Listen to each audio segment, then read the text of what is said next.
കൃഷ്ണ ഗുരുവായൂരപ്പ ശരണം. ഉച്ചപൂജ നട തുറന്നു കിട്ടോ. ഇന്ന് നമ്മുടെ പൊന്നുണ്ണിക്കണ്ണൻ ഒരു വെണ്ണക്കണ്ണനായിട്ടാണ് നിൽക്കണത്.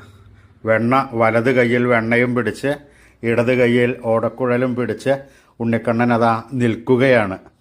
പൊന്നിന് കിങ്ങിണി കെട്ടി പട്ടുകോണകമുടുത്ത് നിൽക്കുന്ന രൂപത്തിലാണ് ഇന്ന് കളവച്ചാർത്ത് അലങ്കരിച്ചിരിക്കുന്നത്.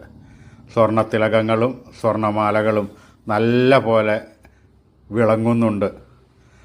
സ്വർണ്ണ കിരീടം ചാർത്തി കിരീടത്തിന്മേൽ തിരുമുടിമാലയും വനമാലയും ചാർത്തിയിട്ടുണ്ട്. അതും നല്ല പോലെ അലങ്കരിച്ച് നല്ല ഭംഗിയോടുകൂടി ആ പൊന്നുണ്ണിക്കണ്ണൻ്റെ ആ പുഞ്ചിരി കണ്ടാൽ ഏതൊരു ഭക്തനും ആ കണ്ണനെ ഓടിച്ചെന്ന് എടുക്കുവാൻ തോന്നും. ഒക്കത്ത് വെച്ച് ഒരു ഉമ്മ കൊടുത്താലോ എന്ന് തോന്നും. ആ ഉണ്ണിക്കണ്ണൻ്റെ തൃപ്പാദം പിടിച്ച് എല്ലാവരും പ്രാർത്ഥിച്ചോളൂ കേട്ടോ. നാരായണ നാരായണ.